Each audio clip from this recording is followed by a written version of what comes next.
Technology is evolving at a very extraordinary pace. Businesses have started collecting more information than ever before. Artificial intelligence is now making decisions where originally humans were supposed to do that. Cybersecurity risks have become more sophisticated. Now, even our courts are faced with disputes that purely exist on the digital space. Technology innovations is one of those things human beings do. And to that extent, law will always try to catch up. And even with our space in Nigeria, as backward as some of us try to think we are, I can use Nigeria to show you an example of how that law tries to catch up. The question is not whether law will catch up, it is how quickly law can adapt. Hello everyone, and welcome to another exciting episode of the Digital Trust Podcast, proudly brought to you by Flowless Nigeria Limited, your platform for insightful conversations on technology, data protection, cybersecurity, digital innovation, privacy governance, and leadership. I am your host, Adebayo Faith, and it is a pleasure to be here with you again. Technology is evolving at a very extraordinary pace. Businesses have started collecting more information than ever before. Artificial intelligence is now making decisions where originally humans were supposed to do that. Cybersecurity risks have become more sophisticated. Now, even our courts are faced with disputes that purely exist on the digital space. Now, the question is no longer whether technology is changing our world. It clearly is. The real question should now be whether our legal systems, institutions, and governance structures are evolving quickly enough to keep up the pace with technology. So, to help us explore this important conversation, I am joined by Biodun Arije-Soyo, a lawyer with over 18 years standing and deep experience in corporate governance, regulatory compliance, technology, and data protection law, and also with dispute resolutions. He holds a Master of Laws in Communication and Information Technology Law, and he also advises institutions on data protection compliance under the Nigerian Data Protection Framework. Mr. Biodun, thank you for joining us today, sir. Thank you so much for having me. It's a pleasure being here with you. Thank you, sir. And I would like to put it on record as we start up that whatever views I'm expressing on this podcast is personal to me as a lawyer that I am and as a practitioner in the tech law space.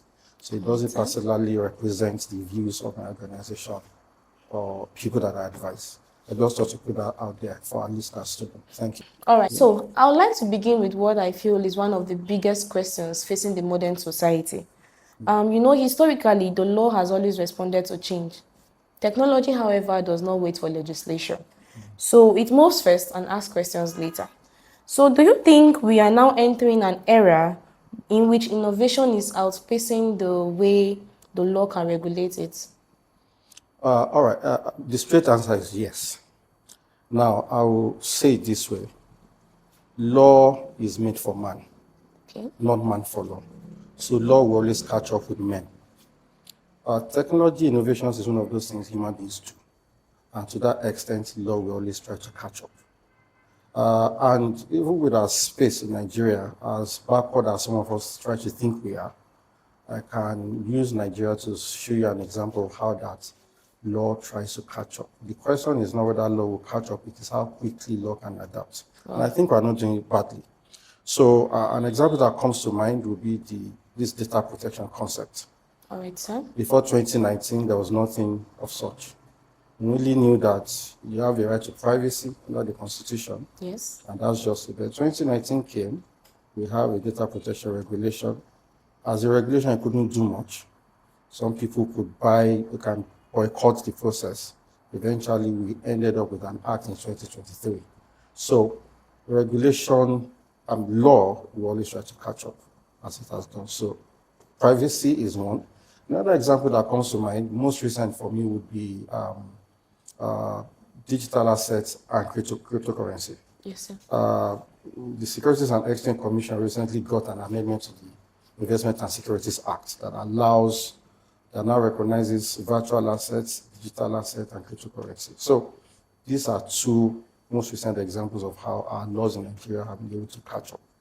The important point to make as I wrap up on this question is innovators, developers, startup, funders of new organizations should know that the fact that the law is silent on your kind of innovation doesn't necessarily mean that thing will not be subject to regulation. So what you can do is try to envisage what regulation will look like in your own space and prepare for it. Wow. To end it up again, regulatory silence doesn't necessarily mean approval or that your innovation is not recognized under the law. Thank you very much, sir. That's a beautiful distinction. The fact that the regulators are not saying anything does not mean what you are doing is right. So organizations should take notes and put it in place. One argument we frequently hear from startups is that regulation slows innovation. So some founders even believe that compliance is expensive, bureaucratic, and unnecessary, especially during the early stages of growth and development. So do you think regulation is becoming an obstacle to innovation? I don't think so. And I will say it in a more straightforward way. Okay. We're in a market that we call the market for ideas and innovation. And in this market, compliance is not something to toy with. It is in fact an advantage. It's a competitive advantage for you. Okay, sir. On the other side, poor regulation can discourage innovation because you are not clear, you are not sure of what is going to look like. So, for example, let's look at when a startup is starting. Let me say it that way. Okay. A startup is commencing business.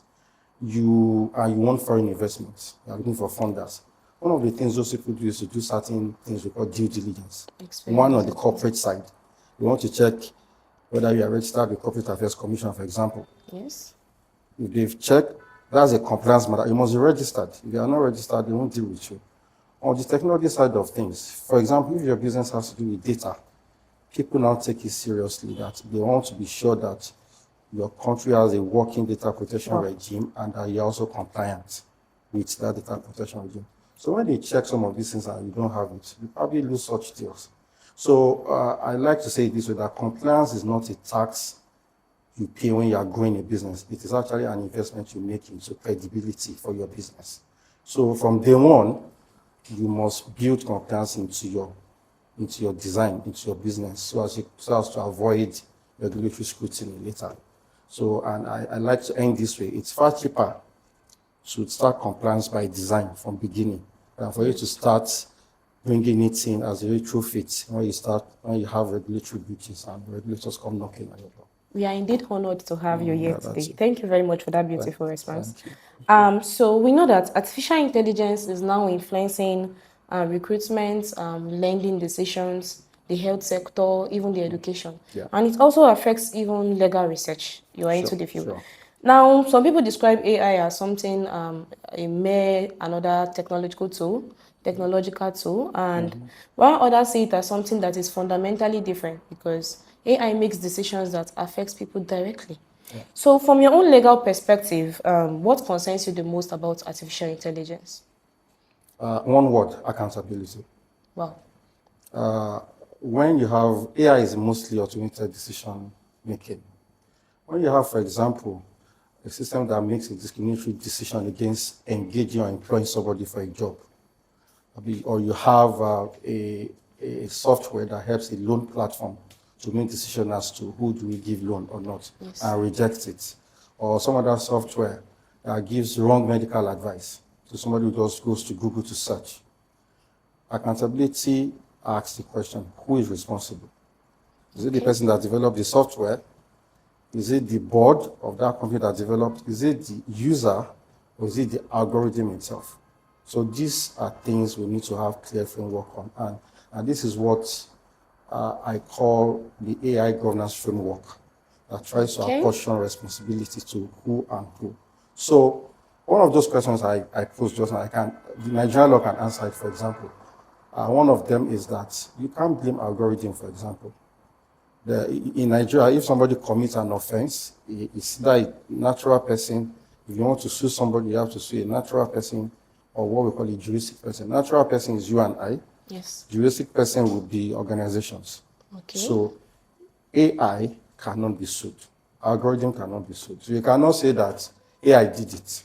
That it won't absolve you. Yes. So you have to understand that as an organization, whether big or small, ensure that you have governance framework, internal governance framework. We may not have a full-scale law for it yet, but you must understand that you have internal governance framework. I'll drive back to using data protection as an example.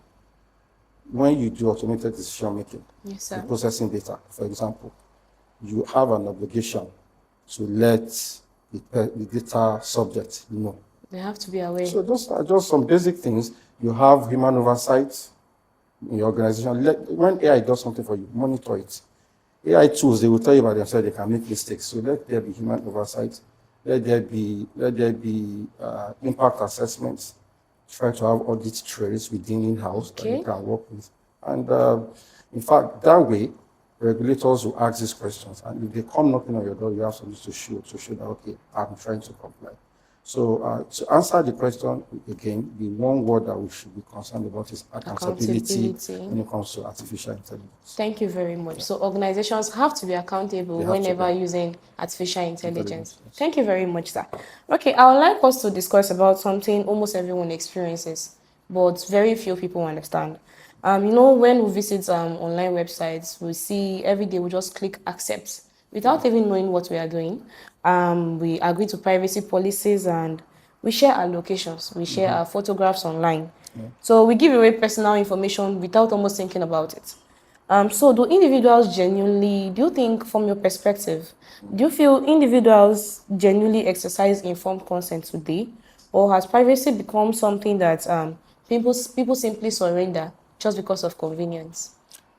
Okay, let me start this, let me answer this question this way. I must first acknowledge us in our space as Nigerians, we have a reading problem.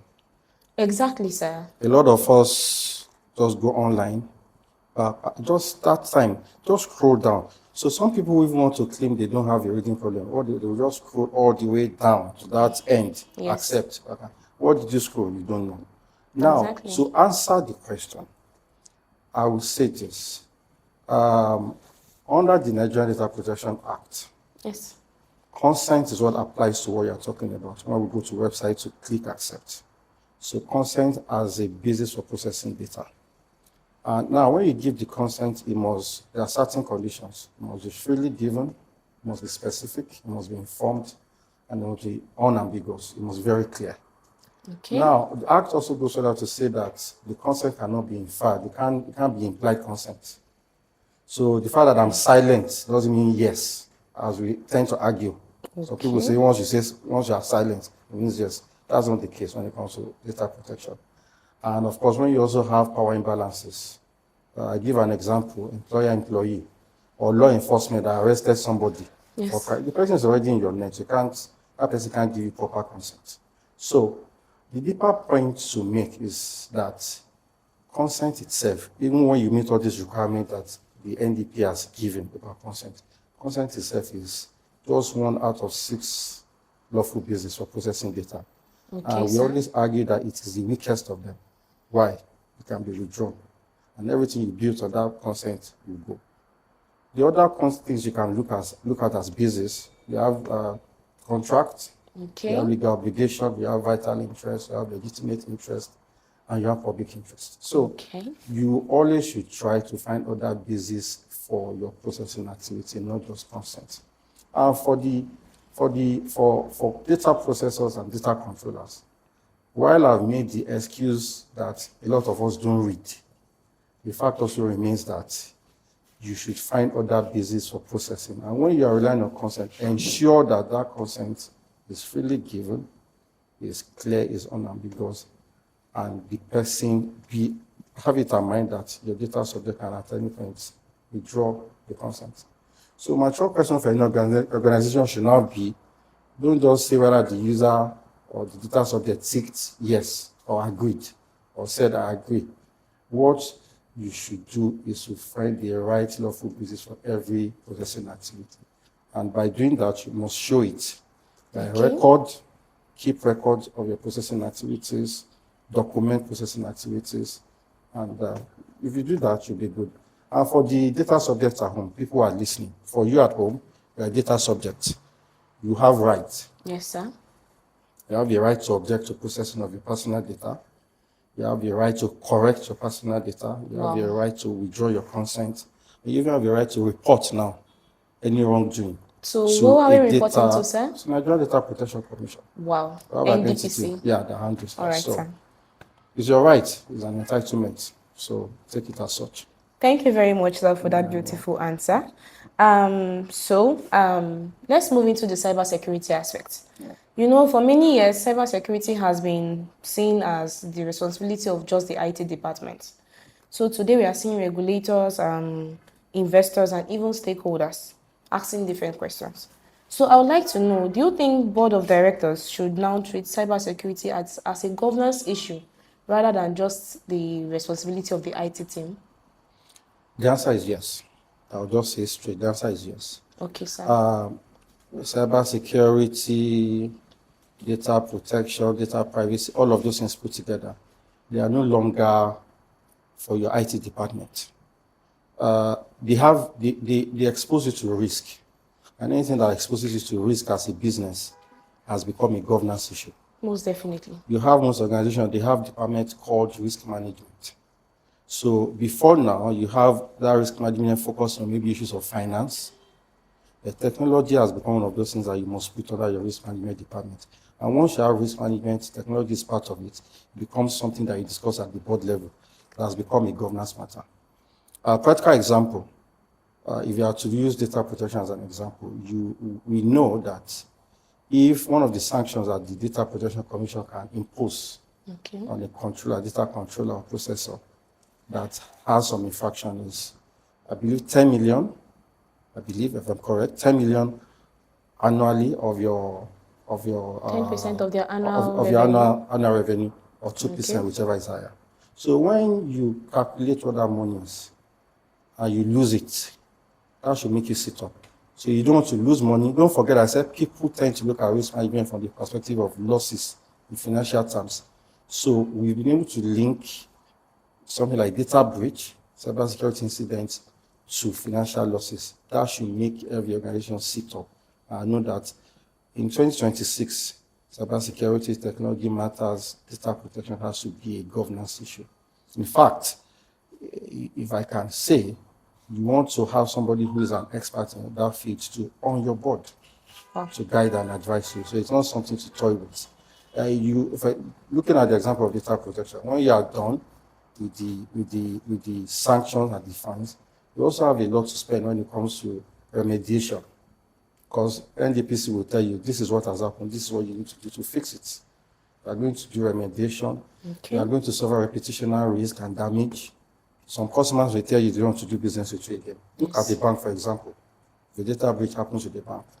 And they use those things to steal people's money. I started to close my account with that bank. So this is what makes it a governance issue. So it's not something to keep to IT department. It is now a matter that should be on the agenda of boards. Thank you very much. So in summary, you mean the greatest cybersecurity vulnerabilities is not even outdated softwares. No, not at all. It is leadership that assumes that cybersecurity and data protection belongs only to the technical teams. Yes. Yeah. Thank you very much for that clarification, sir. Okay, let's go into something more philosophical. As society becomes increasingly digital, do you believe our courts, I'm going into your field now, do you believe our courts and legal institutions are prepared for disputes involving artificial intelligence, involving blockchain, deepfakes, digital identities, and virtual assets? Or do we just risk yesterday's legal principles to tomorrow's problems? Okay, let me start by this. I'll just say principles are principles, and legal principles, we have some general ones. There's fairness, there's accountability, and there's justice. Fairness, accountability and justice. They are just basic legal principles. I mean, it's just what everybody is entitled to. So those things are timeless. Whether in the future or 100 years ago, those principles stay. What has changed is how those principles are being applied in our courts. So the Nigerian courts have gone further or are more advanced than a lot of people assume. I'll cite some examples. We have the Evidence Act in 2011. It gave us a framework for admitting computer-generated evidence. That's where we started from, adopting technology in courts. So then the act was even improved in 2023. It was made more modern. So it now accommodates electronic and digital records, and even electronic means of authentication of documents. Another thing that happened, COVID-19, the pandemic, it forced all of us to start doing virtual meetings, Abi? Yes, sir. That also affected us in courts. court now started to do virtual hearings, and there was a practice direction that followed. So the machinery is still changing, we're adapting. The harder challenge are the human beings, not laws.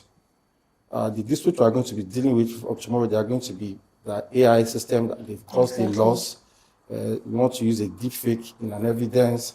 A smart contract has been executed exactly just as coded, but not as intended. So all of this will require judges and counsels, lawyers, investigators who understand technology well. You cannot interrogate what you don't know. Exactly. There's something in law we call cross-examination. If I want to cross-examine a witness now, who is an IT expert, maybe somebody who has gone to mess up, who compromised, leaked something from the IT system in a company, I must understand basic IT and cybersecurity to be able to question that person. So the legal profession must invest in technology literacy. We must keep on moving forward. So those principles remain the same. But we must also keep advancing and we need to keep building our capacity as lawyers, as judges, and practitioners in that space. So that's about it. Thank you very much. Once again, we are really honored to have you here with us. So let's end with something different. I'll ask some questions so you give me a response. What is that one legal misconception businesses still believe? Off my head, I'm seeing up to 3 or 4 in my head. I'll stick with one. Okay. One is to think that data protection is just being an IT policy. No. Data protection. So what we see in practice, most people will just tell you, do you have a data protection policy? They say no. I saw it very recently with an organization. They tell you they have an IT policy. No. That's not your data protection policy is different from IT policy. So don't assume that they are one and the same thing. That's all. Okay, all right. So what is that one technology you feel every lawyer should understand over the next 5 years? Okay. The easy answer is to say artificial intelligence. Yeah, we all should. In fact, it's changing how we work. But secondly, because of what lawyers do, we deal a lot with contracts. Smart contract, something else we also need to understand. Contract that you just sign by appending e-signatures, you just click. We need to understand that. Okay, all right. So what should every board member, I know you said it, but I'll still ask, what should every board have as a technology governance expertise? Or let me come again, let me rephrase. Do you think every board member should have technology governance expertise? They should. In fact, from the design of who the members of your board should be, you must add somebody with the expertise in technology and governance. You need it. Okay, we started an example why it's necessary before. Yes, we did. So from coming from the board, it makes things easy. I have somebody who knows that. Okay, so absolutely. If cyber risks can destroy enterprise value, the board must be equipped to oversee it. Yes. Okay, so what is that one legal document business consistently underestimates? In the context of what we've been discussing, that would be a privacy notice. Okay. It is not something you just copy and paste on your wall. It's not a decoration. It is a public representation of your data protection practices, and it can be held against you. So you want to take it very seriously. Privacy notice is what I would say. Okay. So what is that one word that would define the future relationship between law and technology? Trust. And I say that because of this. I tell people that sometimes your compliance should not be to comply with law or to avoid sanctions. Let it be that your practices have earned you trust from your customers and from people, and even from regulators, such that it is not because you are avoiding sanctions, that you are doing it because you place premium on trust. So trust is that word. Exactly, because when your customers trust you, you will naturally build good reputation for your organization. Thank you very much. So before we conclude, I would like to leave our audience with one final question. Perhaps the question should not be what should we choose between regulation and innovation? The real challenge is ensuring that innovation earns public trust. So as legal practitioners, as regulators, and even as citizens, we all have a role to play in building a digital economy that is not only innovative, but also ethical, accountable, and fair. Thank you very much for sharing your insights with us today, sir. Thank you so We much. are very honored to have you. So for everyone watching and listening, thank you for joining us on another episode of the Digital Trust Podcast, proudly brought to you by Flowless Nigeria Limited. If this conversation challenged your mindset and your perception about law and technology, be sure to share it with your colleague and with your partners. Remember that technology may shape the future, but trust determines whether the society accepts it or not. I remain your host, Adibayo Faith, and it's nice having you with us. Thank you very much.